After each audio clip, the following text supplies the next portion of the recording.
हरे कृष्णा माता जी, हरे कृष्णा प्रभु। हरे कृष्ण। हरे कृष्णा प्रभु।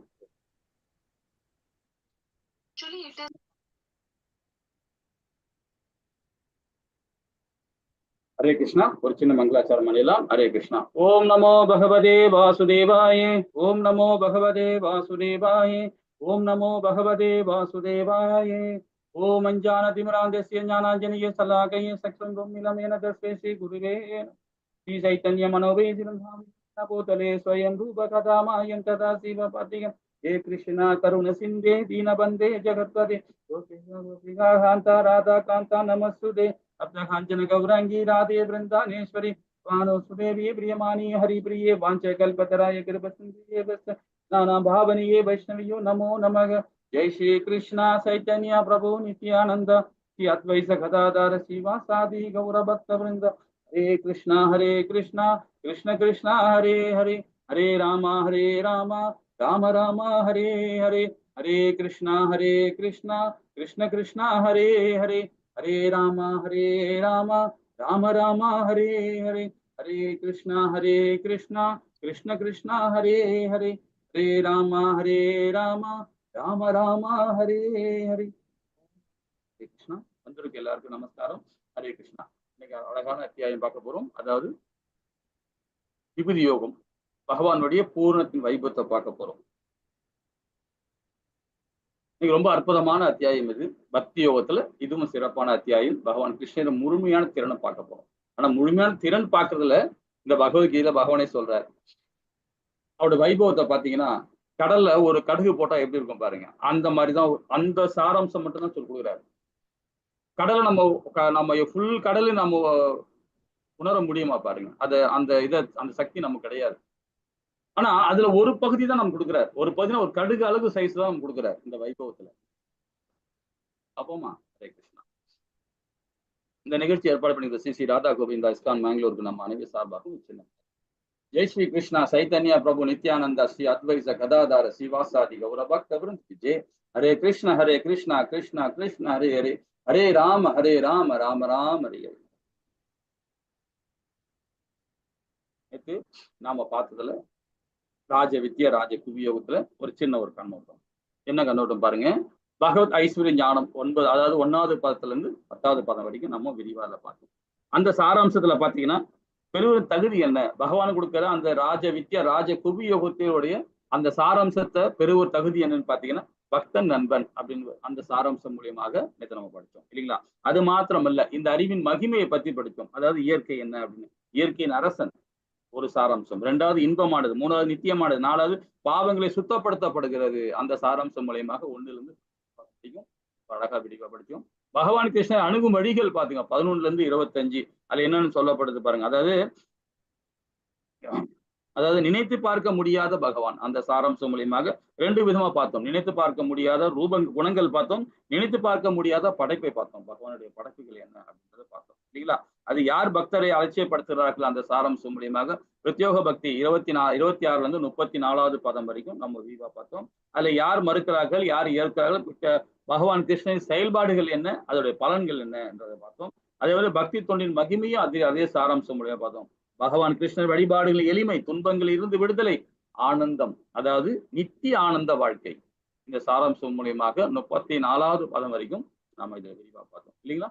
இன்னைக்கு நாம பார்க்க போற அத்தியாயம் 10வது அத்தியாயம், ரொம்ப அழகான அத்தியாயம். 19 வரைக்கும் 18வது பதம் வரைக்கும் பாத்தீங்கன்னா பகவான் ரொம்ப அழகா இதுல நிறைய ஞானத்தை கொடுக்கிறார், அவரோட மகிமையை கொடுக்கிறார், நிறைய விஷயங்கள் கொடுக்கிறார். ஆனா 19ல இருந்து 42வது பதம் வரைக்கும் பாத்தீங்கன்னா அவருடைய வைபவத்தை ரொம்ப அழகா விரிவாக்குறார் இல்லைங்களா.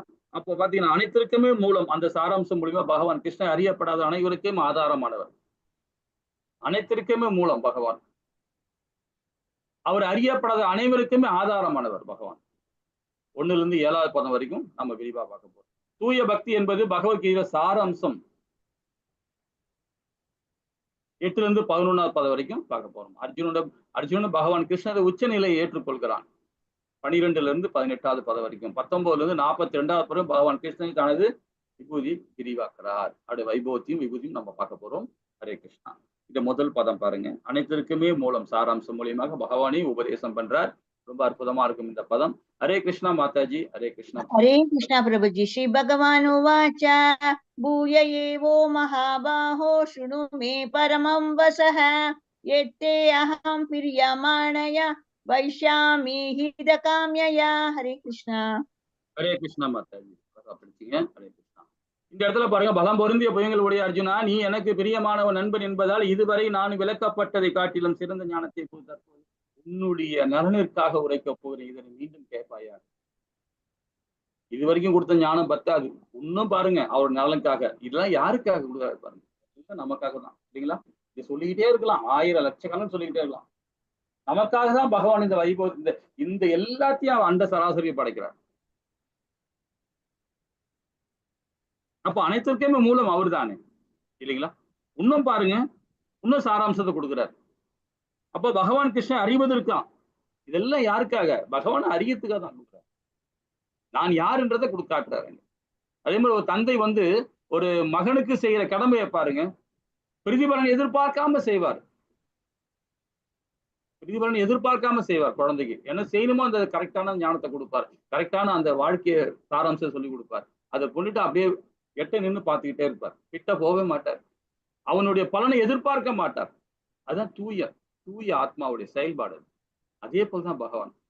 அவனுக்கு என்னென்ன ஞானத்தை கொடுக்குறோமோ, குழந்தை கொடுக்குறோமோ, அதே மாதிரி நமக்கு கொடுக்குறாரு. அப்ப அனைத்திற்குமே மூலம் அவர் தானே. நமக்கு ஞானத்தை கொடுக்குறவங்க எல்லாருமே நமக்கு தானே ஆதி அந்தமா இருக்கிறாங்க, இல்லைங்களா?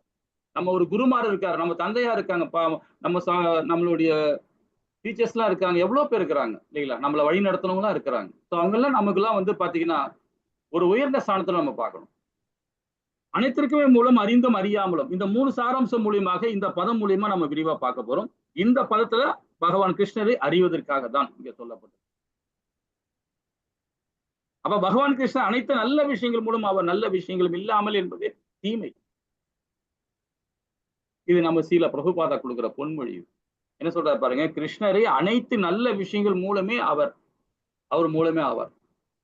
அப்ப நல்ல விஷயங்கள் இல்லாம என்பது எல்லாமே தீமை தான். அவரை பற்றி நினைக்காம எந்த காரியம் நம்ம செஞ்சோமோ அது தீமையில் தான் முடியும், இல்லைங்களா? அவரை நினைக்காம ஏதோ ஒரு காரியத்தை நம்ம செய்யறோம்னு நினைச்சீங்களேன், அவரை மையப்படுத்தி செயல்படாத செயல்களை நம்ம பண்றோமோ அந்த செயல் எல்லாமே நம்மள பந்தப்படுத்த இல்லாம தீமையிலே கொண்டு போய் முடியும். ஆனந்தம் கிடைக்கும், சாந்தி கிடைக்கும், இன்பம் கிடைக்கும். ஆனா அதே நேரத்தில் ஆப்போசிட்டா துன்பத்தையும் கொடுக்கும். அது அறிந்தும் அறியாமலும் அந்த சாராம்சம் மூலியமா பாருங்க, ரொம்ப அழகா சொல்றாரு. சிந்தனைக்கு அப்பாற்பட்டவரும் அணுக இயலாதவரும் இருந்தாலும் அன்பு என்னும் கயிற்றினால் பகவான் கிருஷ்ணரை கட்ட இயலும். இதுவும் சில பிரபுபாதாவுடைய பொண்ணு ரொம்ப அழகா சொல்லியிருக்காரு. பகவானை நம்ம தேடி தேடி ஓடணும் அவசியமே இல்லை. நம்ம உட்கார்ந்த இடத்துல பகவான் ஹரிநாமத்தை சொன்னாவே நம்ம சுத்தி உட்காந்துப்பாரு.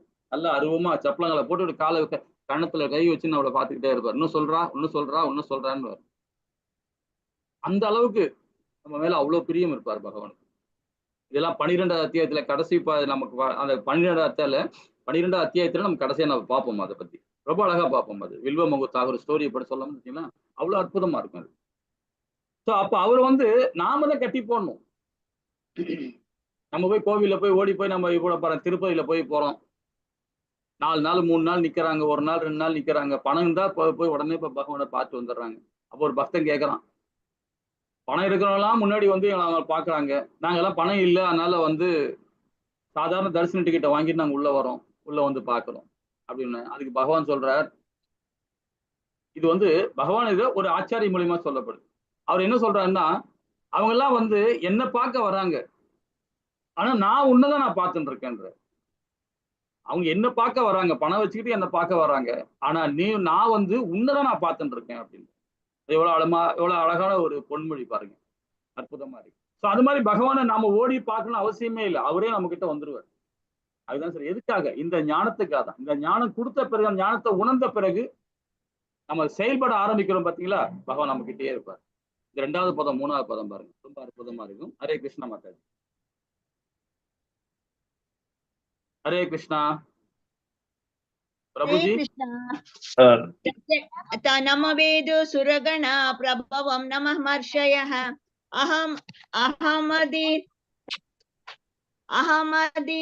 अहमदिर्हि देवानां महर्षिणां स सर्वशः यो मामजानेदिं च वेदि लोकमहेश्वरम् असम्मूढ समर्थेषु सर्व पापै प्रमुच्यते. हरे कृष्ण. ஹரே கிருஷ்ண மாதாஜி. அழகா படிச்சீங்க. தேவர்களோ மகரிஷிகளோ கூட என்னுடைய வைபவங்கள் அறிவதில்லை, ஏனென்றால் எல்லாவித தேவர்களும் ரிஷிகளும் நானே ஆதி ஆகின்றார். பாருங்க, தேவர்கள் பாருங்க, தேவர்கள் கூட பகவான் அறிய முடியாது. ஏன்னா அவங்களே சொல்லியிருக்காங்க, தேவர்களே சொல்றாங்க இந்த கலிகாலத்துல பிறந்தவங்க எல்லாமே அற்புதமான உயிரினங்கள். என்ன காரணம் பாத்தீங்கன்னா, பகவான் அறிய முடியும் இந்த கலிகாலத்துல, உண்மையிலே பகவான் அறிய முடியும். அதுக்கு முதல்நிலை பக்தியை நாம் கொடுக்கும்போது பார்த்தீங்கன்னா அந்த கனிஷ்டக அதிகாரி இருக்கும்போதே பகவானை உணர முடியுன்றார். என்ன சொல்ற பாத்தீங்கன்னா, நம்ம பகவானை எப்படி அறிய முடியும்? நம்மளுடைய பௌதிக தன்மை கொஞ்சம் கொஞ்சமா குறைஞ்சிட்டே வந்துடும், ஆன்மீகத்தன்மை விருத்தி அடைஞ்சிட்டே போயிட்டு இருக்கும். அப்ப அந்த அந்த நிலை தான் ஃபர்ஸ்ட் நிலை, அதுதான் கனிஷ்டக அதிகாரியோட நிலை. அதுதான். அதே மத்தியம அதிகாரி பாருங்க, நம்முடைய பக்தர்கள் சங்கத்துல உறவாடுவாங்க, பக்தர்கள் சங்கத்துல உறவாடிக்கிட்டே இருப்பாங்க. நம்மள மாதிரி ஆளுங்கள்ட்ட நம்ம பேசிக்கிட்டே இருப்போம். நீங்க உங்களுக்கு தெரிஞ்சது நீங்க சொல்ல போறீங்க, நமக்கு தெரிஞ்சதை நான் உங்களுக்கு சொல்ல போறோம், ஆச்சாரிய சொல்றதை நம்ம சொல்ல போறோம். அது மாதிரி நம்ம ஒண்ணுக்கு ஒண்ணு பகிர்ந்துப்போம், ஞானத்தை பகிரப்பட போறது. இது இரண்டாவது மத்தியம அதிகாரியோட செயல்பாடு. அதே பாத்தீங்கன்னா உத்தம அதிகாரி செயல்பாடும் போது பாத்தீங்கன்னா, நம்ம உத்தம அதிகாரி ஆகணும்னா பகவானுடைய அனநிய பக்தியில நம்ம போனோம்னா கண்டிப்பா நம்ம எந்த நிலைமை போவோம் தெரியுமா? சாது சங்கத்துல தொடர்பு வைப்போம். அப்ப சாது சங்கம் அந்த அதிகாரிகள் நம்ம கொடுப்பாங்க, சீட பரம்பரையோட ஆச்சாரிகள் நம்ம கொடுக்குற ஞானம் இருக்கு பாருங்க, அதுதான் வசந்த ஞானம். பகவானை டைரக்டா பாக்குற அளவுக்கு நம்ம சக்தி கொடுக்கும். அதுதான் தேவர்களே சொல்றாங்க. ஏன்னா இந்த கலிகாலத்துல அழகா பகவானை தரிசிக்க முடியும், பகவானை உணர முடியும். ஆனா அவங்க எல்லாம் பாத்தீங்கன்னா அந்த காலத்துல சத்தியுகத்துல திராவிடத்தெல்லாம் பாத்தீங்கன்னா கடுந்தவம் இருப்பாங்க, கடலை போய் எங்கேயோ போய் காட்டுல போய் உட்காந்துக்கிட்டு 1000 வருஷம் 2000 வருஷம் 3000 வருஷம் அந்த மாதிரி தவம் இருப்பாங்க. நம்ம எல்லாம் அது ரொம்ப தேவையே இல்லை. அதுதான் சொல்றாரு, அவருடைய வைபவத்தை கேட்கனா கூட சரி தேவர்களோட உணர முடியாது, ஆனா பகவானுடைய பக்தன் பகவத் பக்தனால உணர முடியும். எவன் ஒருவன் என்னை பற்றி தவறா சொல்லிட்டேன், என்னை பின்பற்றுவனாகவும் ஆரம்பமற்றவனாகவும் எல்லா லோகங்களையும் இறைவனாகவும் அறிகிறானோ மனிதர்களுடைய குழப்பமற்றவனாக அவன் மட்டுமே எல்லா பாவங்களிலிருந்து விடுதலை பெறுகிறான். அவனுக்கு எந்த விதமான குழப்பம் கிடையாது, தெளிவா இருக்கிறான் இல்லைங்களா? ஹரே கிருஷ்ணா. ஆறாவது பதம் மக்கள். ஹரே கிருஷ்ணா. हरे कृष्ण. महर्ष्य सप्त पूर्वे सत्वारो मनस्वतता मत्पावमानस जादा येषां लोकै महाप्रजः. हरे कृष्ण. ஹரே கிருஷ்ணா. ஸ்லோகம் ஸ்டைல் மாறி இருக்கு மாதாஜி, உங்களுக்கு நல்லா இருக்கு. ஹரே கிருஷ்ணா. இதுல மாதிரி படிக்கிற மாதிரி இல்ல. 7 மகரிஷிகளும் அவர்களுக்கு முந்தைய 4 ரிஷிகளும் மனித சமுதாயத்தை தோற்றுவிக்கின்றன. மனுக்களும் என்னிடமிருந்து எனது மனதால் பிறந்தவர்கள், பல்வேறு லோகங்களில் வாடும் எல்லா உயிரினங்களும் அவர்களிடமிருந்தே தோன்றியவை. 4வது அத்தியாயத்துல உன்னத ஞானத்துல நாம இதை பத்தி படிச்சிருக்கிறோம் இல்லைங்களா? பகவான் எப்போ இந்த பகவத்கீதை யாரால பேசப்பட்டது, பிரபஞ்சம் எப்ப படைக்கப்பட்டது நம்ம படிச்சிருக்கிறோம். திரும்பவும் அதை சொல்றாரு பாருங்க. 7 மகரிஷிகள், பிரஜாபதிகள், 7 பிரஜாபதிகள், அவர்களுக்கு முந்தைய 4 ரிஷிகள். 4 ரிஷிகள்னா யாரு? பகவானுடைய பிரம்மாவுடைய சனத்குமார்கள், அவர்கள் பிள்ளைகள். அவங்கதான் முதல்ல பிரம்மதேவர் உருவாக்குறாரு. அதுக்கப்புறமா தான் 7 பெருமுனிகளை உருவாக்குறாரு. அந்த 7 பெருமுனிகள் அப்புறம் மனுக்கள் வராங்க. ஒரு மனுக்கள் பாத்தீங்கன்னா ரொம்ப அழகா இருக்கும், அதெல்லாம் விரிவா நம்ம படிக்கிறோம். 2வது அத்தியாயத்துல வந்தீங்கன்னா விரிவா படிக்கலாம். இந்த 7 மகரிஷிகளுடைய சிறப்பம்சம் படிக்கலாம். இந்த 4 ரிஷிகள் இருக்காங்களே சனத்குமாரர்கள், அவங்கள பத்தி நம்ம தெரிஞ்சுக்கணும். 7 மகரிஷிகளை படிக்கிறாவே ஒரு யுகம் வேணும் நமக்கு. அவ்வளவு அற்புதமா இருக்கும் அவங்களோட ஸ்டோரி. இதே 16 அத்தியாயத்துல இவரை பத்தி படிப்போம். 7 பெருமுனிகள்ல ஒரு ஆளை பத்தி படிப்போம். கஷ்யப முனிவர் மட்டும் நம்ம படிக்கலாம். 16வது அத்தியாயத்துல படிப்போம். அதை பத்தி, ஏன்னா அதை வச்சுதான் அந்த அத்தியாயமே நமக்கு மூவ் பண்றாங்க, ரொம்ப அற்புதமா மூவ் பண்றாங்க. சரி, மனுக்கள் பாத்தீங்கன்னா 14 மனுக்கள் இருக்காங்க. 14 மனுக்கள்ல ஒரு மனுக்கள்ல ஒரு சிறப்பு அம்சம் இருக்கு. ஒரு மனுக்களுக்கு 4 பிள்ளைகள் இருக்காங்கன்னா 4 பிள்ளைகள் 2 பிள்ளைகள் அடுத்த மனுவா வராங்க. அந்த மனுவுக்கு அவங்களோட வாரிசு என்ன, இப்படியே போது ஒரு வம்சமா அப்படி விரிஞ்சு போயிடும். நம்ம மனுக்கள் இருந்தா முதல்ல இந்த மனித உருவமே, இந்த மனிதோட தோற்றமே அங்கிருந்து ஆரம்பிக்கப்பட்டது. அங்க என்ன சொல்ற, மனு என்னிடமிருந்து எனது மனதால் பிறந்தவர்களே, பல்வேறு லோகங்களிலும் வாடும் எல்லா உயிரினங்களும் அருள்மை தோன்றின. இதை சொல்ல வர்றார். இப்போ 8வது பாதத்துல இருந்து பாத்தீங்கன்னா பகவத்கீதையோட சாராம்சத்தை நம்ம பார்க்க போறோம். 8ல இருந்து. ஹரே கிருஷ்ணா. இப்போ 7வது பாதத்துல என்ன சொல்றாரு பாப்போமா? கிருஷ்ணம் விபூதிம் யோகம் ச மம யோவேந்தி தத்வதஹ சோ அவிக்கல்பேன யோகேன युज्यते नात्र संशयः। हरे कृष्णा। ஹரே கிருஷ்ணா. எனது இத்தகைய வைபவத்தின் யோக சக்தியினும் எவன் உண்மையாக அறிகிறானோ அவன் கலங்கமற்ற பக்தி தோண்டினால் ஈடுபடுகிறான், இதில் சந்தேகமே இல்லை என்றார். பகவானை உணர்ந்தவன் இல்லைங்களா, பகவானை உணர்ந்த பிறகு அனநேய பக்தி தான் கொடுப்பான். அனநேய பக்தின்னு சொல்ல போய் என்ன, மனதையும் புலன்களையும் உடலையும் கண்ட்ரோல் பண்ணி எல்லாமே பகவானை மையப்படுத்தி அவன் செயல்பட ஆரம்பிச்சு தான் பாத்தீங்கன்னா அந்த பக்தி தோண்டல மேன்மை அடைகிறான். மேன்மை அடையும் போது பாருங்க, அவன் எதை கொடுத்தாலும் சரி, பொண்ணை கொடுத்தாலும் வைரத்தை கொடுத்தாலும் எதை கொடுத்தாலும் தங்கத்தை கொடுத்தா கூட சரி, எனக்கு வேண்டாம் தான் சொல்லுவான். எனக்கு இது தேவையில்லை, எனக்கு எதுக்கு இதெல்லாம் இது அப்படின்னு சொல்லுவான். அதே நம்ம பௌதிக ஞானத்தில் இருக்கும்போது பாருங்க, இந்த பௌதிக ஞானம் இருக்கும்போது பாருங்க, இன்னும் அந்த எந்த பொருள் கொடுத்தாலும் தனக்கு வேணும்னு ஆசைப்படுவான். எந்த ஒரு பொருள் கொடுத்தாலும் தனக்கு வேணும் ஆசைப்படுவான். அதே ஆன்மீகவாதிகள் பாருங்க, தேவையில்லைன்னு உணர்ந்து அங்கிருந்து ஸ்லிப் ஆயிடுவாங்க, தேவையில்லை எனக்கு அப்படின்னு, இல்லைங்களா. ஹரே கிருஷ்ணா. இது 8வது பதம். இதுல இருந்து பகவானுடைய சாராம்சம் பார்க்க போறோம். இந்த கீதையோட சாராம்சத்துல பார்க்க போறோம். ஹரே கிருஷ்ணா மாதாஜி. हरे कृष्ण प्रभुजी। अहम सर्वस्य प्रभवो बद्धः सर्वं प्रवर्तते इति मत्वा भजन्ते मां बुधभाव समन्वितः। हरे कृष्णा। ஹரே கிருஷ்ணா. ஜட ஆன்மீக 2 விதமான உலகங்கள் நம்ம படிச்சோம். 7வது அத்தியாயத்தில் இதை பத்தி படிச்சோம் இல்லைங்களா. உலகங்கள் அனைத்திற்கும் மூலம் நானே, எல்லா என்னிடமிருந்தே தோன்றுகின்றன. இது நன்றாக அறிந்த அறிஞர்கள் எனது பக்தி தோண்டில் ஈடுபட்டு இதயபூர்வமாக என்னை வழிபடுகின்றனர். இப்ப இந்த காரண கடல்ல தனிமைப்படுத்திட்டு இருக்காப்ப இந்த படத்துல பாருங்க, தனிமையில இருப்பாங்க, எங்கேயுமே யாருமே இருக்க மாட்டாங்க. ஆதிசேஷன் இருக்க மாட்டாங்க, கனகவழி தாயா இருக்க மாட்டாங்க, பிரம்மா இருக்க மாட்டார், யாருமே இருக்க மாட்டாங்க, தனிமையில இருப்பாரு. இவர்தான் காரண உதய சாய் விஷ்ணுவா இருக்கு. அவர்கிட்ட இருந்தா ஒரு அண்டமா அந்த அண்டத்துக்குள்ளதான் பகவான் அந்த 2வது விஷ்ணு இருக்கிறார், கார்போக உதய சாய் விஷ்ணு. அங்கதான் எல்லாருமே இருப்பாங்க, அங்கதான் பிரம்மாவை படைக்கப்படுறாங்க இல்லைங்களா. ஹரே கிருஷ்ணா. 9வது பதம் மாதாஜி. हरे कृष्ण। मच्चिदामत्कद प्राणा योतयन्त परस्परं कथयन्तेषु च मां नित्यं दुष्यन्ति च रमन्ति च। हरे कृष्ण। ஹரே கிருஷ்ணா. எனது தூய பக்தரின் சிந்தனைகள் எண்ணில் மூழ்கி உள்ளன. அவர்களது வாழ்க்கை என தொண்டிற்காக அர்ப்பணிக்கப்பட்டுள்ளது. மேலும் என்னை பற்றிய தங்களுக்குள் உரையாடுவதிலும் ஒருவருக்கொருவர் உபதேசித்துக் கொள்வதிலும் இவர்கள் பெரும் திருப்தியும் ஆனந்தம் அடைகின்றனர். இதுதான் சாது சங்கம்.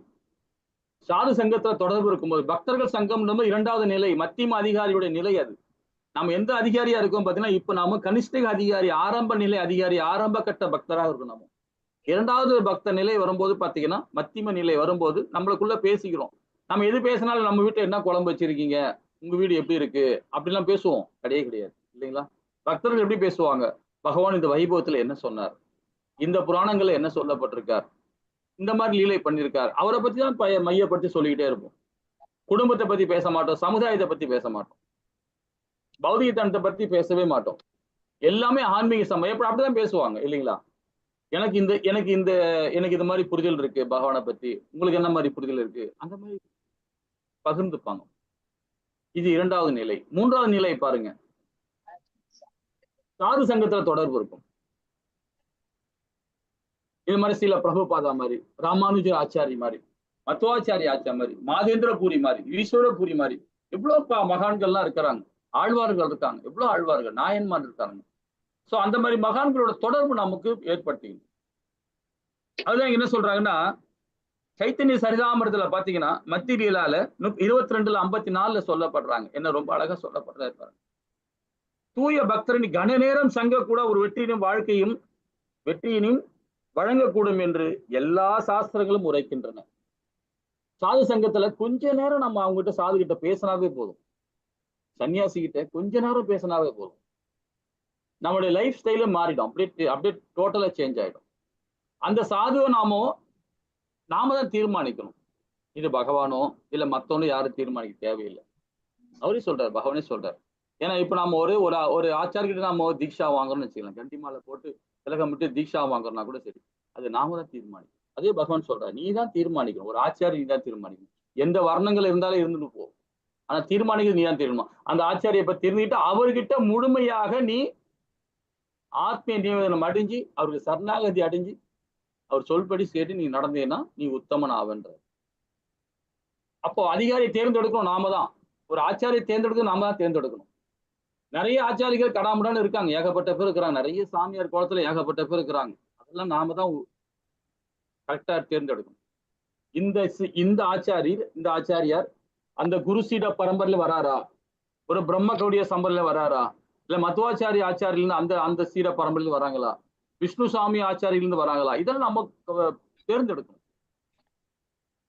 ஒரு அரசியல்வாதி பாருங்க, ஒரு கட்சியில் இருக்கார் ஒரு அரசியல்வாதி, அவர் ஒரு பிராமண குலத்துல பிறந்தவர் தான். ஆனா ஒரு தப்பான அரசியல் இதுல போய் உட்கார்ந்துக்கிறாரு. நிறைய ஹாஸ்பிட்டல் அது இது சொத்துக்கு தான் சேர்த்து இப்படி ரைடு எல்லாம் போச்சு, பயங்கரமா போச்சு, பணங்கள் எல்லாம் கொள்ள எடுத்தாங்க கவர்மெண்ட்.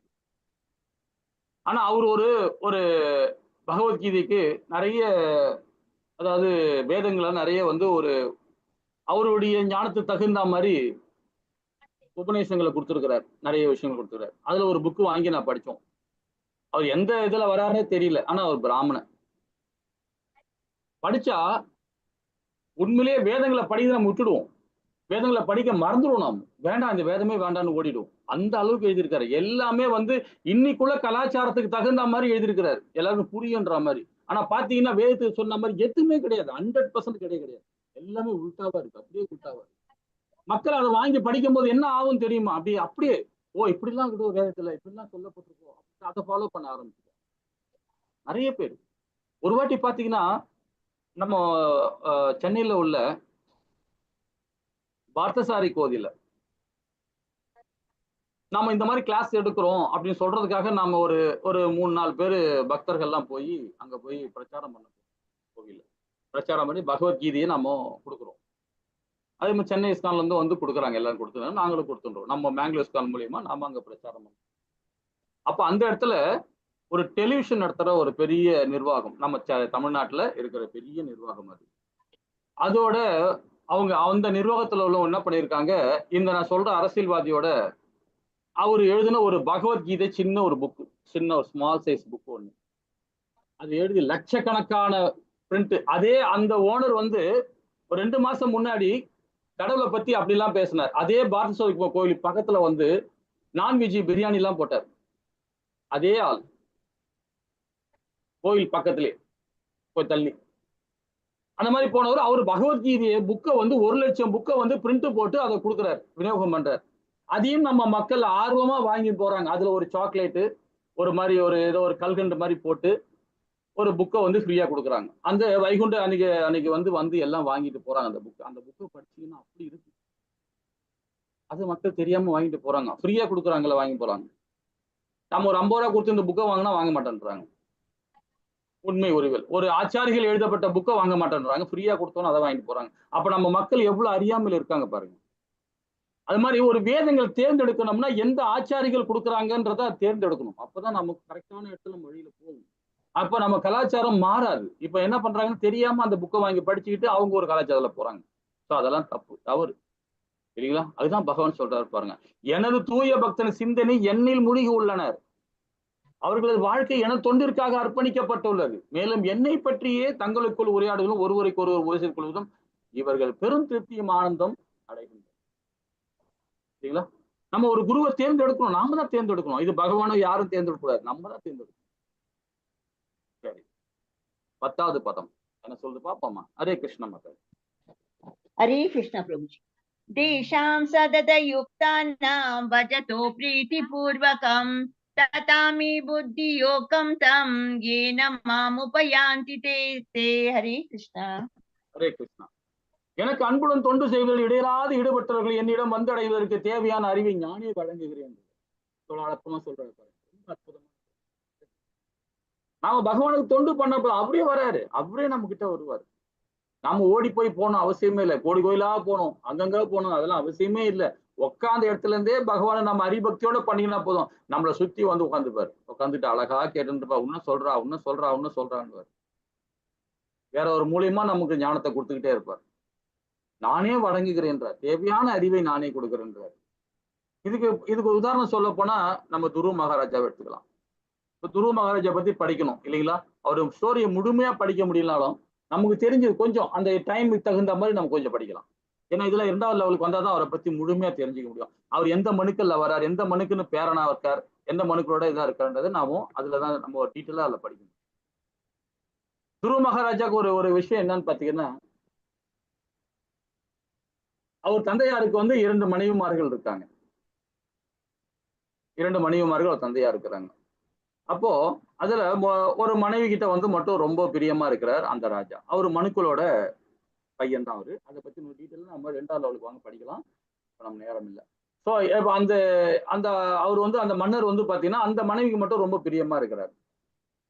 அந்த குழந்தை அந்த அந்த அவங்களுக்கு அது மூலியமா பிறந்த குழந்தைக்கு மட்டும்தான் வந்து அவர் ரொம்ப முக்கியத்துவம் கொடுக்கிறார். அதே மாதிரி சிம்மாசனத்துல உட்கார்றது, அதே மாதிரி மடி மேல உட்கார்றது, இந்த மாதிரி விஷயங்கள்லாம் அவர் பண்றார். அப்போ இவருக்கு ஒரு சஞ்சலமா இருக்கு துருவ மகாராஜாக்கு. ஏன் நமக்கு மட்டும் உட்கார்றதுக்கு அந்த உரிமை இல்ல அப்படின்னு சொல்லிட்டு இவர் போய் கேட்க போவார் தந்தையார்கிட்ட. போகும்போது அப்போ வந்து அந்த பிரியமான மனைவி கிட்ட போய் அந்த அம்மா தாய் இவங்க தாயோட ஸ்தானத்துல தானே அவங்களும் இருக்கிறாங்க. அப்போ அவளை வழிமறிக்கிறாங்க அந்த அம்மா. எங்க போற அப்படின்னு. இந்த மாதிரி தந்தையார் மடியில போய் நானும் உட்கார போறேன். அதுக்கு உனக்கு பிராத்தம் கிடையாது அப்படின்றாங்க அந்த அம்மா. ஏன் பிராத்தம் இல்லை? நானும் அவருடைய மகன் தானே அப்படின்னு. நீ எனக்கு மகனாக பிறக்கலையே, நீ உங்க அம்மாவுக்கு தானே மகனா பிறந்திருக்கிற, அதனால என் மகனாக நீ பிறந்து வந்தீன்னா உனக்கு அங்க அதிகாரம் உண்டு அப்படின்னு அந்த அம்மா சொல்லுது. உடனே அவர் அங்க இருந்து இது பண்ணிட்டு நேரா அவரோட அம்மா கிட்ட போறாரு. தாய் கிட்ட போய் கேட்கிறாரு. அப்ப அவங்க தாய் சொல்றாங்க, சரி விடு, இதெல்லாம் போய் பகவான் கிட்ட போய் முறையிடு போ அப்படின்றாங்க. அவங்க அவங்க ஒரு சில சாராம்சம் கொடுக்குறாங்க. கொடுத்த உடனே அவர் என்ன பண்றாரு, சரி ஓகே, இது எப்படி போய் யார்கிட்ட போய் எங்க போய் பகவானை பார்க்க முடியும் அப்படின்னு பண்ணா, பகவானை துதிப்பாடு, கண்டிப்பா அவரு உனக்கு எல்லா விதமான பலன் கொடுப்பாரு அப்படின்னு ஏதோ குத்தாம்பதியமா சொல்ற மாதிரி சொல்லிட்டாங்க. அவர் எங்க இருப்பாருன்னா எங்க எல்லா இடத்துலயும் இருப்பார். அவர் பாட்டு காட்டுக்கு போறாரு, அங்க போறாரு, இங்க போறாரு, எங்க தேடுறாரு. அதுக்கப்புறம் இடையில வந்து நம்ம ஒரு ஒரு ஒரு முக்கியமான விஷயம் தான் நம்ம படிக்கிறோம். இவ்வளவு நிறைய சாராம்சம் இருக்கு, அதை படிக்க நமக்கு நேரம் இல்லை. அப்போ நாரத முனி வந்து அவருக்கு வந்து மகரிஷி வந்து அவருக்கு வந்து உபதேசம் பண்றாரு. அதாவது வாசுதேவ அந்த மதத்தை அவர் படிக்க ஆரம்பிச்ச உடனே பாத்தீங்கன்னா எல்லா விதமான ஞானத்தையும் கொடுக்குறாரு. யாரு? நாரத முனி. அந்த ஞானத்தை எடுத்துட்டு போய் அவர் என்ன காட்டுல போய் தவம் பண்ண போயிட்டார். மதுவனத்துல போய் மதுவனத்துல போய் அவர் தவம் இருக்க ஆரம்பிச்சிட்டார். ரொம்ப கடுந்தவம் பண்றார். அவருடைய வழிமுறை பாருங்க, ரொம்ப கடினமா இருக்கு. அது யாரும் நம்ம செயல்பட முடியாது, செயல்படக்கூடாது. ஏன்னா அந்த காலத்துல அந்த மாதிரி யுகத்துல அந்த மாதிரி பண்ணாங்க, இப்பெல்லாம் பண்ண முடியாது. ஒரு முதல் மாதத்துல பாருங்க 3 நாளைக்கு ஒரு முறை தான் என்ன கொடுக்குற பழம் சாப்பிடுறாரு. 3 நாளைக்கு ஒரு முறை தான் பழமே சாப்பிடுறாரு. 3 வேளை சாப்பிடுறோம். ஒரு வேளை சாப்பிடணும்னா நமக்கு கை காலம் எடுக்க ஆரம்பிச்சிடும். ஆனா 3 நாளைக்கு ஒரு முறை தான் அவர் பழம் எடுத்துக்கிறார், ஒரு மாசம் ஃபுல்லா. 2வது மாதம் பாருங்க உலர்ந்த புல்லு, அது 6 நாளைக்கு ஒரு முறை தான். அது கூட 6 நாட்களுக்கு ஒரு முறை, அது உலர்ந்த புல்லு. இந்த உலர்ந்த புல்லுன்னு சொல்லும் போது பாத்தீங்கன்னா இதுல உலர்ந்த புல்லு ஒரு புல்லுக்கும் வந்து அதுக்கும் உயிர் இருக்கு இல்லைங்களா? அதுக்குள்ளேயும் ஆத்மா இருக்கு, அதுக்குள்ளேயும் பரமாத்மா இருக்கிறார். அதுக்குள்ளேயும் சூட்சம உடல் ஒண்ணு இருக்கு. சூட்சம உடல் நம்ம என்ன சொன்னா பொய், அகங்காரம், மனம், புத்தி இருக்கு. அதுக்கும் உணர்வு இருக்கு இல்லைங்களா? அப்படி அந்த புல்ல பறிச்சு சாப்பிட்டா அதுவும் பாவம் சொல்லுது. ஏன்னா ஒரு தவம் இருக்கிறவங்க, பகவானை பத்தி ஹரிபக்தியோடு அனநிய பக்தியில இருக்கிறவங்க இந்த மாதிரி செயல்லாம் பண்ண மாட்டாங்க. அவர் என்ன அந்த புல்லு வந்து பறிச்சா வந்து அதுக்கும் வலிக்கும், வலிக்கணும் போது அந்த தவத்துக்கான காரணம் நமக்கு பலன் இல்லை அப்படின்னு என்ன பண்றாரு, அந்த உலர்ந்த புல்லுக்கு பத்தில கீழே விழுந்த புல்லை எடுத்து சாப்பிடுறாரு. அந்த மாதிரி புல்லை சாப்பிடுறாரு. 6 நாளைக்கு ஒரு முறை. தண்ணீர் பாருங்க 9 நாளைக்கு ஒரு முறை தான் குடிக்கிறார். காற்ற 12 நாளைக்கு ஒரு முறை தான் சக் பண்றாரு.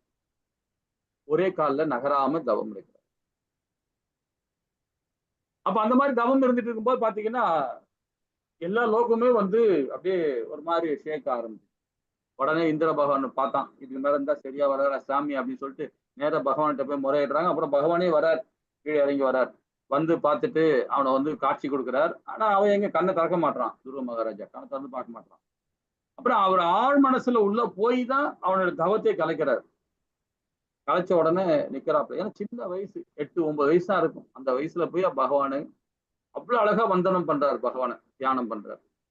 அப்புறம் பகவானுக்கு எல்லா விதமான ஐஸ்வர்யம் கொடுக்குறாரு. அவருக்கு பாருங்க எல்லா லோகமும் அழிஞ்சப்படும், எல்லா லோகமும் அழிக்கப்படும். ஆனா துருவ நட்சத்திரம் வரை அழியாது. அவருக்கு ஒரு நட்சத்திரமா கொடுத்து அதாண்டா உன்னோட உலகம்னு சொல்லிட்டு படைக்கிறார்.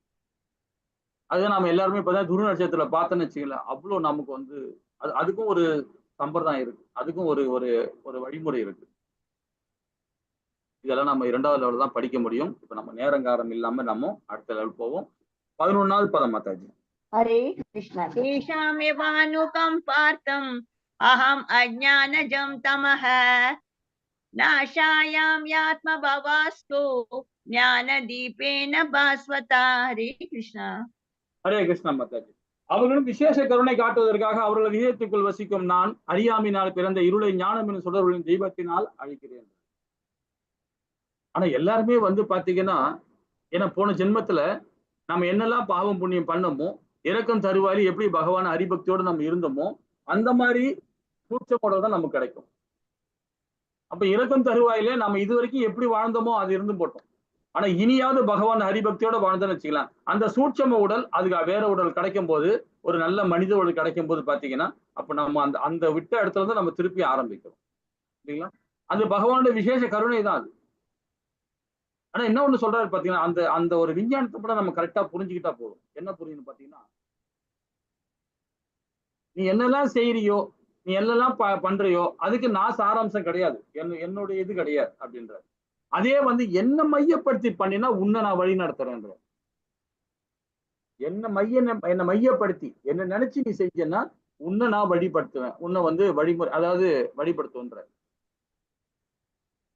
ஆனா அதே பௌதிகத்துல போனீங்கன்னா நான் ஒண்ணுமே உன்னை செய்ய முடியாதுன்ற விலகி நிற்கிறார். இதே 16வது அத்தியாயத்துல பாத்தீங்கன்னா ரொம்ப அழகா சொல்றார். தெய்வீக குணங்கள் அசுர குணங்களை கொண்டு வரும்போது பாத்தீங்கன்னா அந்த 26 குணங்களையும் பாருங்க ரொம்ப சிறப்பா கொடுக்குறாரு.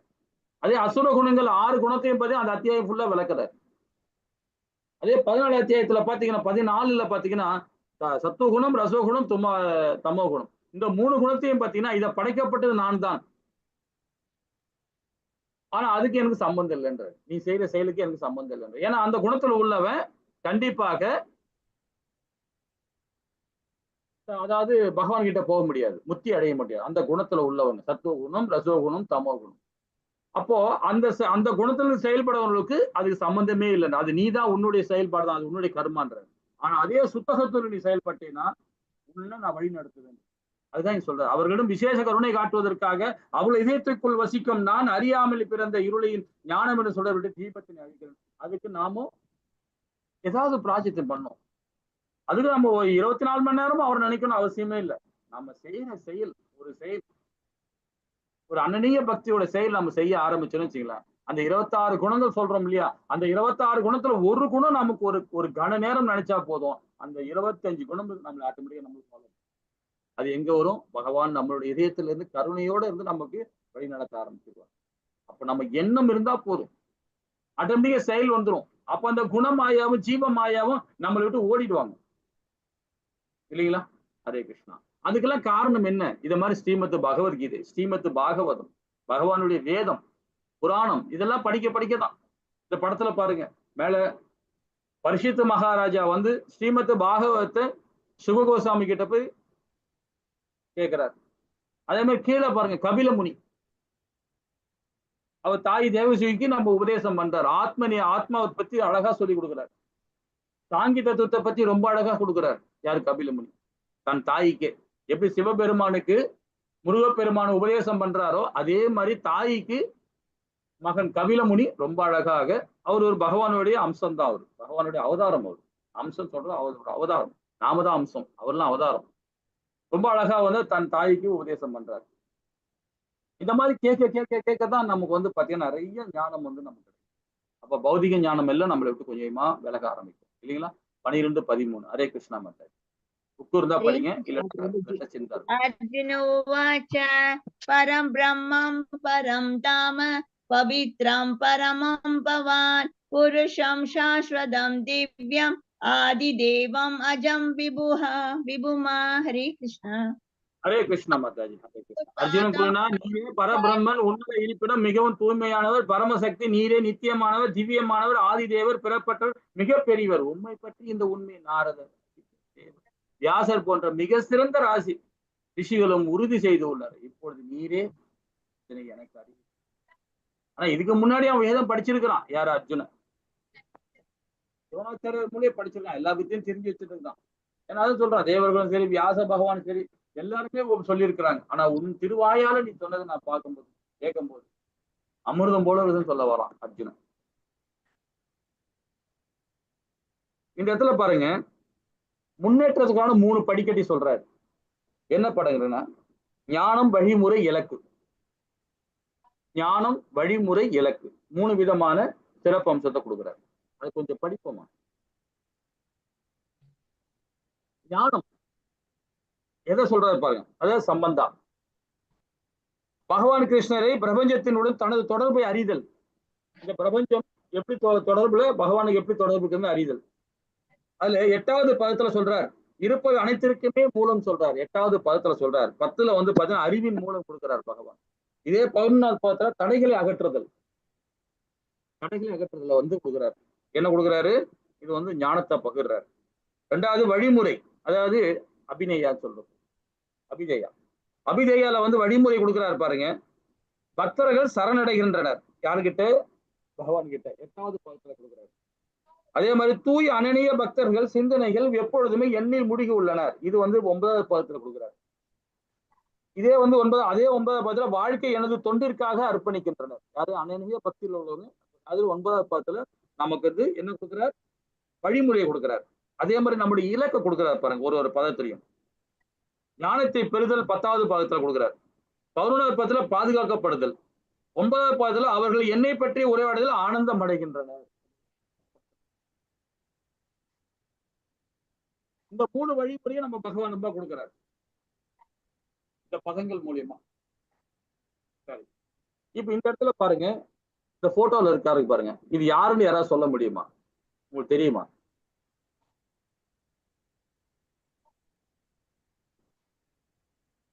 இது வரைக்கும் நம்ம கேள்வி கேட்கல.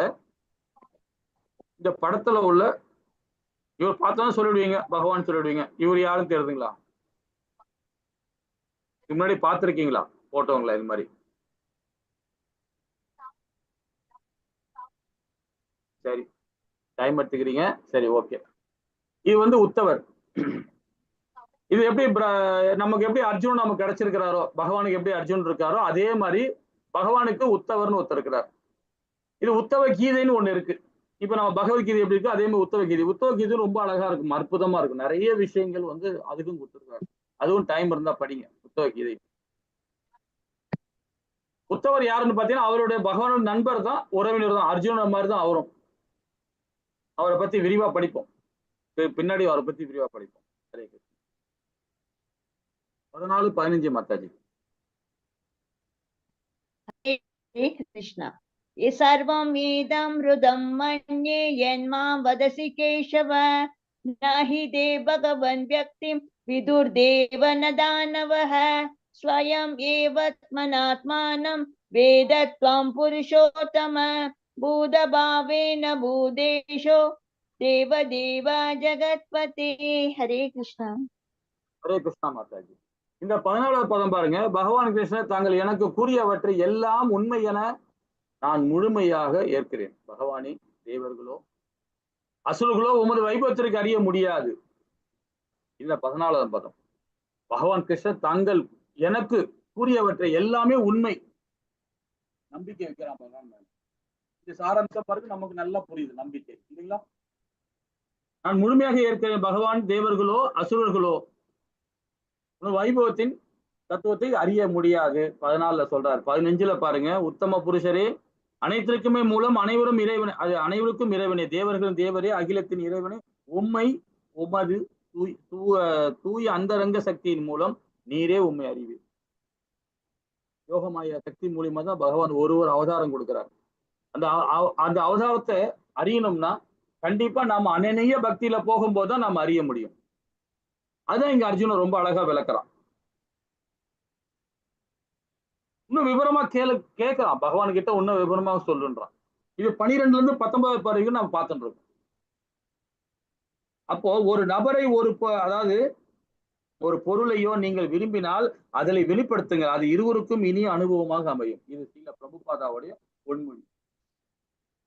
ஒண்ணு வேணும்னா நாம அது முறையிட்டதான் கிடைக்கும், முறையிடாம கிடைக்காது இல்லைங்களா? அதான் அர்ஜுனன் ரொம்ப அழகா கேள்வி கேட்கிறான் பகவான் கிட்ட. நம்ம அது கேட்க கேட்கதான் நமக்கு ஞானம் பகிரப்படும் போது நம்ம நிறைய உத்தம நிலையை அடைகிறோம் நம்ம, இல்லைங்களா? ஹரே கிருஷ்ணா. 17, 18 மாதாஜி. श्री कृष्ण प्रभु जी।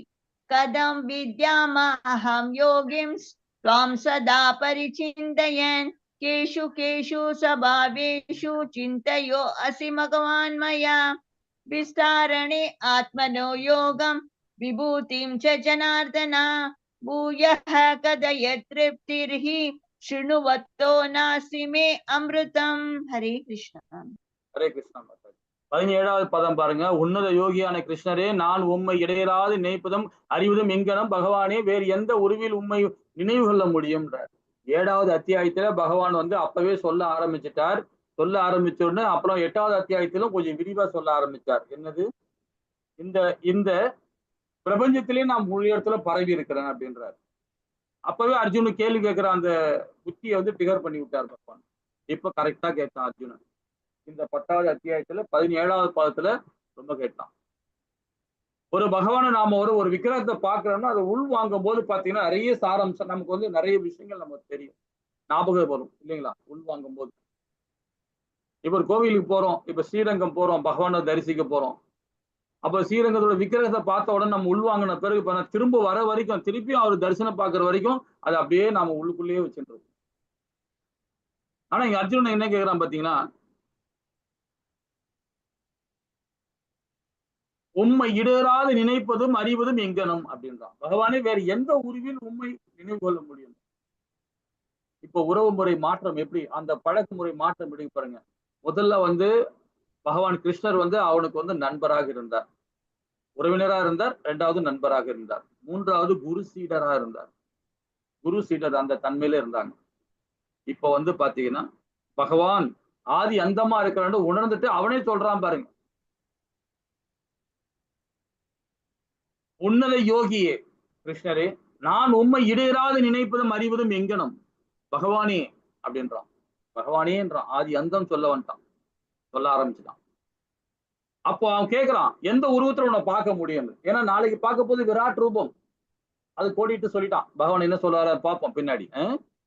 ஜனார்தனே, உமது வைபவங்கள் யோக சக்தியை பற்றி தயவு செய்து விபரமாக கூறவும். உண்மை பற்றி கேட்பது நான் ஒருபோதும் நிறைவு, ஏனெனில் உண்மை பற்றி அதிகமாக கேட்கும் போது உமது வார்த்தைகள் அமிர்தத்தை நான் அதிகமாக சுவைக்க விரும்புகிறேன். பகவானுடைய வார்த்தைகள் அந்த மாதிரி வார்த்தைகள் இல்லைங்களா? அவர் பேசுறார். அர்ஜுனோட கேள்விகள் நான் என்ன கேள்வி பார்ப்போமா? 16வது பதத்துல என்ன சொல்றாரு பாருங்க. உமது வைபவத்தை கூறுங்கள்ன்றார். இதே 17வது ஸ்லோகத்துல என்ன சொல்றாரு? உண்மை எவ்வாறு நினைவு கொள்வதுன்னு கேட்கறான். அதே 17வது உண்மை எவ்வாறு அறிவதுன்னு கேட்கறான். பகவான்கிட்ட கேள்வியா கேட்கறான் அர்ஜுனன். இப்ப தகுதிகள் என்ன அப்படின்னு இந்த 18வது ஸ்லோகத்துல தகுதிகளை பத்தி சொல்றான்.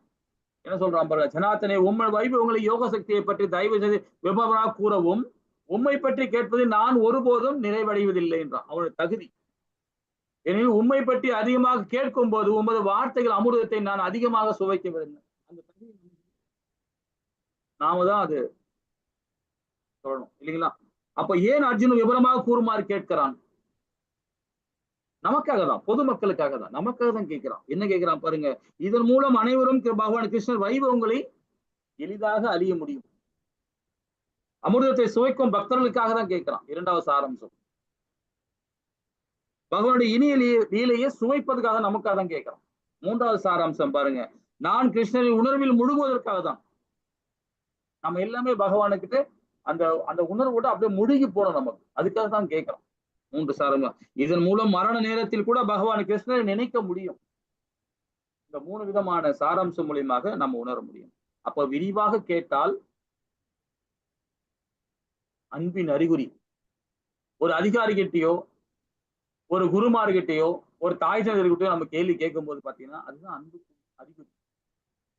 யார் மனசையும் புண்படுத்தாத கேட்கணும். கேள்வி கேட்கறது நாத்திகன் தன்மை இல்லாம கேட்கணும், நம்பிக்கை வச்சு கேட்கணும். பெற்றோர்களையும் சரி, ஒரு குருமார்கிட்டையும் சரி, ஒரு உயர் அதிகாரிகிட்டையும் சரி கேட்கும் போது நம்பிக்கையோட கேட்கணும். அப்பதான் நிறைய விஷயங்கள் அவங்க நமக்கு அந்த ஞானத்தை கொடுப்பாங்க. ஏன்னா அவங்க தன்னிலை அடைஞ்ச ஆத்மாக்கள், தன்னுணர்வு அடைஞ்ச ஆத்மாக்கள். ஏன்னா நிறைய இப்ப தாய் தந்தைகள் தன்னுணர்வு அடையாம இருந்தாலும் சரி, அவங்க வாழ்க்கையில் நிறைய விஷயங்கள் தெரிஞ்சு வச்சிருப்பாங்க. நமக்கு தந்தை இல்லையா, தாய் இல்லையா, அவங்க அப்போ எந்த அளவிற்கு நாம் தூய்மை அடைகிறோமோ அந்த அளவுக்கு கடவுள் மற்றும் மற்றவர்களை பற்றி அதிகமாக சிந்திப்போம். நாம் பற்றி சிந்திப்பதை குறைப்போம். அதுவே உண்மையான கருணை. நம்மளை பற்றி சிந்திச்சுட்டே இருக்கணும்னு வச்சுங்களேன், அப்ப அந்த ஆன்மீக ஞானம் விருத்தி அடையாது. இந்த பௌதிக ஞானம் தான் விருத்தி அடைஞ்சிட்டே போதும். ஏன் தான் என்ற அகந்தி ஆட்டோமேட்டிக்கா வந்துடும். அந்த குணத்துக்கான சேவை அது. இப்ப பகவான் கிருஷ்ண எல்லா இடங்களை காணுது சாராம்சம் மூலியமாக. இதுல இருந்து பார்க்க போறோம். 19வது பதத்துல பகவான் சொல்ல ஆரம்பிக்கிறார். ரொம்ப அற்புதமா இதுல இருந்து 42வது பதம் வரைக்கும் என்ன சொல்றாரு பாப்போமா? ஹரே கிருஷ்ணா மாதாஜி. कृष्ण श्री भगवान् उवाच हन्ते ते कथयिष्यामि दिव्या हि ताम विभूतयः प्राधान्यतः गुरुश्रेष्ठ नाश्रयन्तो विस्तरस्य मे हरे कृष्ण. ஹரே கிருஷ்ணா. 19வது பதத்துல சொல்ல ஆரம்பிச்சார் பகவான். இது வரைக்கும் அர்ஜுன வந்து ரொம்ப அழகா வந்து கேட்டுக்கிட்டே இருக்கான். 16, 17, 18 கேட்டான். இப்ப அர்ஜுன வந்து கேட்டதுக்கு பகவான் விளக்கம் கொடுக்கிறார். புருஷோத்தரமான முழுமுகளை கூறினார். அப்படியே ஆகட்டும், நான் எனது தெய்வீகமான தோற்றங்களை பற்றி உனக்கு கூறுகிறேன். ஆனால் நான் முக்கியமானவற்றை மட்டுமே கூறப்போகிறேன். ஏனெனில் அர்ஜுனா, எனது வைபவங்கள் எல்லையற்றவை. எல்லையற்றவை பகவான். இந்த படத்துல பாருங்க, எல்லா தெய்வங்களும் ஒன்னா இருக்கிறாங்க, காட்சி கொடுக்குறாங்க. இதற்குள்ளேயும் நான் தான் இருக்கிறேன். இவ்வளவு தெய்வங்கள் இருக்கு படத்துல பாக்குற. தேவர்கள், தெய்வங்கள் எல்லாமே இருக்கிறாங்க இதுல. இது எல்லாமே நான் தான் சொல்ல வராது. எப்படி சொல்றாரு பாருங்க, ரொம்ப அற்புதமா. பகவானுடைய வைபவங்கள் சிறு பொறிதான் நம்ம பார்க்க போறோம். கூறப்பட்ட வைபவம் எல்லையற்ற பகவான் சாரமே பகவான் கிருஷ்ணர் தான். என்னன்னு பாப்போமா? ஹரே கிருஷ்ணா. 21வது பதத்துல இருந்து 38வது பதம் வரைக்கும் நாம வந்து ரொம்ப அழகா இதுல கொடுக்கப்பட்டிருங்க. அதாவது பகவான் கிருஷ்ணராகிய நான் இந்த வடிவமாக இருக்கிறேன். ஆரம்பிப்போம். இதெல்லாம் நம்ம 2வது லெவலுக்கு வந்தாதான் இப்போ இந்த ஆதித்யரை பத்தி தெரிஞ்சுக்கலாம், இந்த ஏழையை பத்தி தெரிஞ்சுக்கலாம், அதே மாதிரி இந்த மருதுகளை பத்தி தெரிஞ்சுக்கலாம். மருதுகள்னா யாரு, இந்த ஆதித்யர்கள்லாம் யாரு, இதெல்லாம் பத்தி ஒரு தனி விளக்கமே நம்ம படிக்கணும், பொறுமையா படிக்கணும். அதெல்லாம் எல்லாமே விரிவா நம்ம பார்க்கலாம். அந்த 12 ஆதித்யர்லாம் ரொம்ப அற்புதமானது. அது இந்த மருதுக்கள் சொல்ல போது பாத்தீங்கன்னா ரொம்ப அற்புதமா இருக்கும். அவங்களுடைய தாய் பாத்தீங்கன்னா திதி. அவங்க பகவான்கிட்ட வேண்டுறாங்க. கசிப முனி அந்த பகவான்கிட்ட அவங்க விரதம் இருக்கிறாங்க. அந்த விரதத்துக்கு கசிப முனிவர் சொல்றார், அந்த விரதம் இருந்தா உனக்கு அந்த மாதிரி மகன் பிறப்பான். அதே திதிக்கு வந்து ஒரு மகன் பிறக்கிறாங்க. அதிதிக்கு வந்து பாத்தீங்கன்னா அதாவது அவருக்கு வந்து வாமன அவதாரமா பகவான் கொடுக்குறாரு. திதிக்கு பாத்தீங்கன்னா மருதுகள் பிறக்கிறாங்க. 48 மருதுகள் பிறக்கிறாங்க. இதெல்லாம் ரொம்ப அற்புதமா.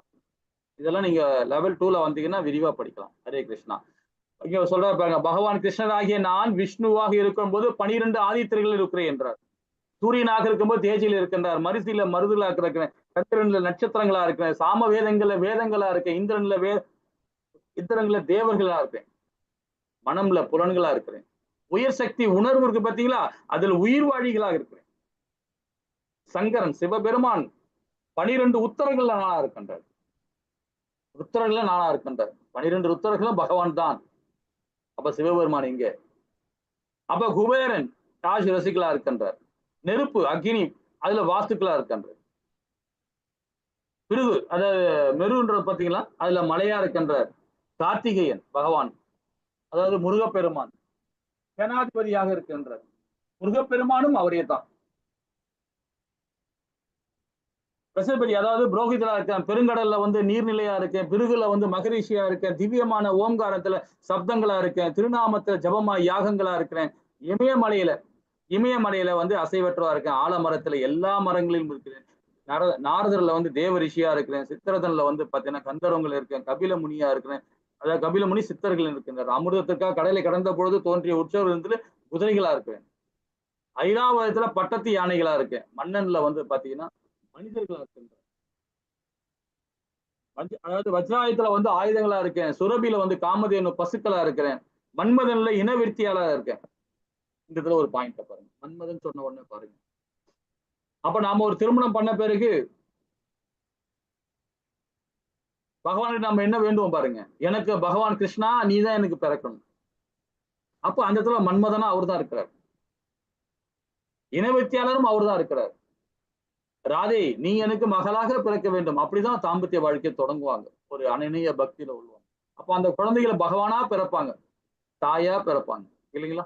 அந்த இடத்துல பகவான் இருக்காரு, இனவிருத்தியாளர் இருக்கின்ற வாசுகி சர்ப்பங்களா இருக்காரு, ஆதிதேசன்ல நாகங்களா இருக்கிறார், வருணங்களை நீர் வழியா இருக்க நீர் நிலைகளா இருக்கிறார், அரியமலை வந்து முன்னோர்களா இருக்கிறார், யமன்ல வந்து நீதிபதியா இருக்கிறார், பிரகதனா வந்து பெரிய அசுரரா இருக்காரு, காலம்ல அடக்கி ஆள்பனவற்ற இருக்கார், சிங்கங்கள மிருகங்களா இருக்கிறார், கருடன்ல பறவையா இருக்கிறார், காற்றுல தூய்மை எடுக்கப்பட்ட ஸ்ரீராமன் ஆயுதம் தரித்தவரா இருக்கார், அதாவது மகர மீன்ல வந்து மீன்கள்ல இருக்கார், கங்கையில வந்து பாயும் நதியா இருக்கிறார், தொடக்கம் முடிவு மற்றும் இடைப்பட்ட நிலை எல்லா படைப்புகளும் இருக்கிறார், ஆத்மாவை பற்றிய அறிவில் இருக்கிறார், உண்மையான அதாவது முடிவான உண்மை விவாத பொருளா இருக்கிறார். ஆ என்ற எழுத்துக்கள்ல முதல் எழுத்துல ஆன்றதுல அதுலயும் அவர் தான், அந்த எழுத்துக்கள்ல அவர் தான் இருக்கிறார். இரட்டை சொல் அப்படின்னு சொல்ற போல கூட்டு சொற்கள் அதுலயும் பகவான் தான் இருக்கிறார். தீராத காலத்திலயும் பகவான் தான் இருக்கிறார். பிரம்மாவில படைப்புகள் இருக்கிறார். எல்லாவற்றுக்கும் அழிக்கும் மரணம் மற்றும் உருவாக்கம் அனைத்திற்குமே உற்பத்தியாளர் அவர், அதுலயும் பகவான் தான் இருக்கிறார். புகழ், அதிர்ஷ்டம், அழகிய பேச்சு, ஞாபக சக்தி, அறிவு, உறுதி மற்றும் பொறுமை இதுல பெண்கள்ல இருக்கிறார். பெண்கள்ல வந்து அந்த இடத்துல இருக்கிறார். அப்ப நம்ம எல்லா உயிர்வாழிகளும் பாத்தீங்கன்னா ஜீவராசிகளுமே பகவானுடைய வைபவங்கள் தான், அவருடைய எல்லா விதமான அம்சங்கள் தான் பகவான் அம்சங்கள். இப்ப சாம வேதங்கள்ல இருக்கார், ரிஷம சாமன்ல இல்லைங்களா? ஹரே கிருஷ்ணா.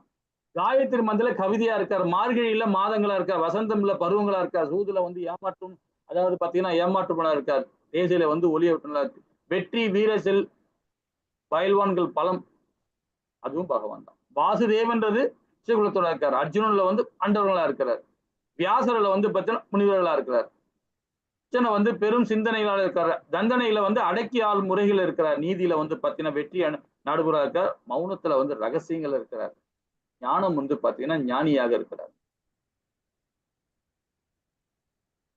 அப்ப இதெல்லாம் யார் யார் என்று கண்டுபிடிக்கணும், நாம தான் கண்டுபிடிக்கணும். இப்ப இவ்வளவு தெய்வங்கள் இருக்காங்க, இவ்வளவு பெரு தேவர்கள் தெய்வங்கள்லாம் இருக்கிறாங்க. இப்ப இதெல்லாம் யாருன்னு பாத்தீங்கன்னா எல்லாமே வந்து பகவான் தான். அவரும் ஆதி அந்தமா இருக்கிறார். இதுக்குள்ள நான் தான் இருக்கிறேன்றார், எல்லா தெய்வத்துக்குள்ளேயும் நான் தான் இருக்கிறேன் இல்லைங்களா? இது பகவானுடைய வைபவம். இதெல்லாம் படிக்கணும்னு வச்சுங்களேன், இதுக்கு வந்து நம்ம இப்போ வந்து இந்த லெவல்ல படிக்கும் போது ஒரு குத்தாம்படிவா படிச்சுட்டு போறோம் நாம. இதே நம்ம அடுத்த லெவல் வந்தீங்கன்னும் போது ரெண்டாவது மூணாவது லெவல் வரும்போது பாத்தீங்கன்னா அந்த அந்த இப்ப சிவபெருமானை பத்தி சொல்றாங்க, முருகப்பெருமானை பத்தி சொல்றாரு. அப்ப முருகப்பெருமான தோற்றம் என்ன, அவருடைய என்ன மாதிரி தோற்றம், இதெல்லாம் நம்ம படிக்கணும் இல்லைங்களா? அப்பதான் நம்ம உணர முடியும், முழுமையா உணர முடியும். இப்ப நம்ம வந்து ஆரம்ப ஸ்டேஜ் இருக்கனால கொஞ்சம் ஜீர்ணிக்க முடியாது, கொஞ்சம் கடினமா தான் இருக்கும். அதே நீங்க லெவல் 2ல வரும்போது தான் அதோட சாராம்சம் நம்ம புரியும் போது நிறைய விஷயங்கள் நம்ம, அதனால வந்து இந்த நிலையோட யாரும் நின்றாதீங்க, இரண்டாவது நிலைக்கு வாங்க. அப்பதான் நாம வந்து இந்த தேவர்கள்லாம் யாரு, இவங்கெல்லாம் யாருன்றது அப்பதான் நம்ம உணர முடியும். ஏன்னா வேதங்கள்ல அழகா கொடுக்கப்பட்டிருக்காங்க, ருக்குவேதத்துல பாத்தீங்கன்னா அவ்வளவு தெளிவா இருக்கு. ஹரே கிருஷ்ணா. 39-40 பதம். हरे कृष्ण प्रभुजी। यच्छाभि सर्वभूतानां बीजं तत् अहमर्जुन, न तत् अस्ति विना यत् स्यान् मायभूतं सरासरं, नान्दो अस्ति मम दिव्यानां विभूतीनां परन्तप, एष दुर्देशतः प्रोक्तो विभूतेर्विस्तारमो मया। हरे कृष्ण. ஹரே கிருஷ்ணா மாதாஜி. மேலும் அர்ஜுனன் இருக்கும் எல்லா உயிர்வாழிகளையும் உற்பத்தி செய்யும் விதையும் நானே, அசைவை மற்றும் அசையாவற்றின் இன்றி நான் இன்றி இருக்கக்கூடிய ஒன்றுமே இல்லை என்றார். 40ல பாருங்க, எதிரிகளை வெல்பவனே, என்னுடைய தெய்வீக தோற்றங்களுக்கு எல்லையே இல்லை, நான் உம்மிடம் கூறியவை அனைத்துமே எனது விவரமான வைபவங்களை ஒரு உதாரணம். இது வந்து ஒரு உதாரணம் தான் கொடுக்கிறார். அப்போ உதாரணமே இவ்வளவுனா அப்ப உண்மை எவ்வளவு இருக்கு பாருங்க சரிங்களா? உதாரணமே இவ்வளவுதான் இருக்கு, இது எவ்வளவோ விஷயங்கள் இருக்கு. இப்ப அவன் கேட்ட கேள்விக்கு ரொம்ப அழகா பகவான் வந்து விளக்கம் கொடுத்திருக்கிறார். நாளைக்கு விராட் ரூபத்தை பார்க்கறதுக்குள்ள கேள்வியை அர்ஜுனன் கேட்க ஆரம்பிச்சான் பகவான். அது நம்ம படிச்சோம்ல, 17ல படிச்சுட்டோம், இதே அத்தியாயத்துல 17ல படிச்சுட்டோம், அதுக்கும் விளக்கம் கொடுத்திருக்காரு பகவான். பாப்போமா 41ல. ஹரே கிருஷ்ணா மாதாஜி.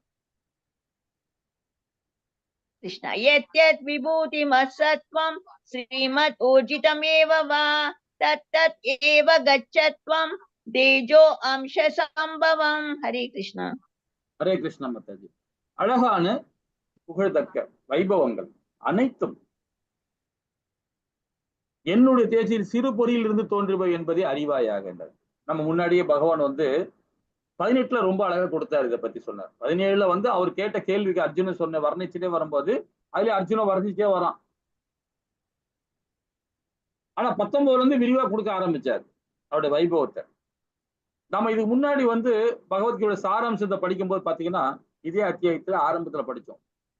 அப்ப என்ன படிச்சோம் பாருங்க. ஒரு சிறு பொறி தான் நம்ம தெரிஞ்சுக்கப்போம். கடல்ல ஒரு கடுகு போட்டா எந்த அளவுக்கோ அதுதான் நம்ம உணர முடியும். அது அந்த உணர்வு சக்தி தான் நம்ம கொடுத்துருக்கிறாரு. அப்ப அவருடைய இப்ப கீதையை மட்டும் பாருங்க. 4 வேதங்களை விடுங்க, 108 உபநிஷங்களை விடுங்க. இதெல்லாம் படிக்கிறதோட இந்த ஸ்ரீமத் பகவத்கீதை படிக்க படிக்க நிறைய சாராம்சம் நம்ம புரியும். அதான் ஸ்ரீல பிரபுபாதா என்ன சொல்றாரு பாத்தீங்கன்னா 18 புராணங்கள், 4 வேதங்கள், 108 உபநிஷங்கள் படிக்கிறதோட இந்த பகவத்கீதையை மட்டும் படிங்க, கீதையை மட்டும் படிங்க. ஏன்னா சில பிரபுபாதா எல்லாத்துலயும் எல்லா ஜூஸ் எடுத்து இதுல மொத்தமா நம்ம கொடுக்குறாரு. பொருள் ரொம்ப அழகா கொடுக்குறாரு. ஒரு ஸ்லோகம் இருக்கு, அந்த ஸ்லோகத்துக்குள்ள விளக்கம் கொடுக்கிறார். அது நம்ம அழகா விரிவா கொடுக்கிறார் நம்ம சில பிரபுபாதா. அதை வாங்கி படிச்சாவே போதும், நிறைய சாராம்சம் இருக்கு. அவரோட வைப்பு நிறைய தெரிஞ்சுக்கலாம், நம்ம அதை உணர முடியும் இல்லைங்களா? 42வது பதம் மாதாஜி. ஹரே கிருஷ்ணா. ஹரே கிருஷ்ணா. அதவா बहुसनेदेन किं ज्ञानतेन दवार्जुन विष्टभ्याहम् इदु कृत्सनम् एकांशेन सितो जगत्. हरे கிருஷ்ணா. ஹரே கிருஷ்ணா. ஆனால் இதனை விபரமாக அறிவதன் தேவை என்ன அர்ஜுனா? என்னுடைய சிறு அம்சத்தின் மூலமாக நான் இந்த பிரபஞ்சம் முழுவதையும் புகுந்து அனைத்தும் தாங்குகிறேன். ஏன்னா இதயம் நம்ம எல்லாரோட இதயத்திலையும் பாத்தீங்கன்னா பகவான் இருக்கிறார். அந்த சிறு இடத்துல உள்ள உட்கார்ந்து இருக்காரு. அப்போ நம்ம ஒரு மனித உடல், நம்ம எல்லாம் ஒரு 5 அடி 6 அடி ஹைட்ல இருக்கிறோம். நமக்குள்ள ஒரு ஹார்ட் எவ்வளவு உள்ளதான் இருக்கும். ஆனா ஒரு கண்ணுக்கு தெரியாத உயிரினம் இருக்கு, அதுக்குள்ளேயும் பகவான் இருக்கார். ஒரு எறும்புக்குள்ளேயும் பகவான் இருக்கார், ஒரு பூச்சிக்குள்ளேயும் இருக்காரு, யானைக்குள்ளேயும் இருக்கார். எல்லா இடத்துலயும் பகவான் இருக்கார். பரமாத்மா ரூபத்துல இந்த படத்துல பாக்குறீங்களா, காட்சி கொடுக்குற பாருங்க. அந்த ரூபத்துல எல்லா ஜீவராசிகளும் பரமாத்மா. அதுதான் சொல்றாரு, இதனை விவரமா அறிவதன் தேவை என்ன அர்ஜுனா? என்னுடைய சிறு அம்சத்தின் மூலமாக நான் இந்த பிரபஞ்சம் முழுவதும் புகுந்து அதனை தாங்குகிறேன் என்ற. அவர்தான் படைக்கிறார், அவர்தான் உருவாக்குறார், எல்லா செயலையும் அவர் தான் செய்ய வைக்கிறார். ஆனா பலனும் அவர் தான் அனுபவிக்கிறார் இல்லைங்களா? ஹரே கிருஷ்ணா. சரி, இந்த அத்தியாயத்தும் இதோட நம்ம முடிக்கிறோம். ஹரே கிருஷ்ணா. என்னென்ன படிச்சோன்றத ஒரு சின்ன கண்ணோட்டம் பார்ப்போம். பகவான் கிருஷ்ணர் அறியப்படாதவர் அனைவருக்கும் ஆதாரமானவர். 1ல இருந்து 7வது பதம் வரைக்கும் படிச்சோம் இல்லைங்களா? 8ல இருந்து 11 பாருங்க. தூய பக்தி என்பது பகவத்கீதையோட சாராம்சமா நம்ம படிச்சோம். நிறைய சாராம்சம், அது நிறைய விஷயங்கள் நம்ம படிச்சோம். அதுல 8ல இருந்து 11 வரைக்கும். 12ல இருந்து 18 அர்ஜுனன் பகவான் கிருஷ்ணர் உச்ச நிலை ஏற்றுக்கொள்கிறார். 19:42 பகவான் கிருஷ்ணர் தனது விபூதிகளை விரிவாக்குறார். அவருடைய வைபவத்தையும் விபூதியும் ரொம்ப அழகா நாம 19ல இருந்து 42வது பதம் வரைக்கும் நம்ம விரிவா படிச்சோம் இல்லைங்களா? சரி, இதோட கிளாஸ் நிறுத்திப்போம். ஏதாவது டவுட் இருந்தா கேட்கலாம். வாஞ்ச கல்பத்தராய் கிருபசிந்தே பாவனி வைஷ்ணவி நமோ நமः. ஜெய் ஸ்ரீ கிருஷ்ணா சைத்தன்ய பிரபு நித்யானந்த ஸ்ரீ அத்வைத கதாதார சிவாசாதி கௌர பக்தவர் ஜெய். ஹரே கிருஷ்ணா ஹரே கிருஷ்ணா கிருஷ்ணா கிருஷ்ணா ஹரே ஹரே ஹரே ராம ராம ராம ஹரே ஹரே. ஹரே கிருஷ்ணா. ஏதாவது டவுட் இருந்தா கேட்கலாம். ஹரே கிருஷ்ணா மாதாஜி.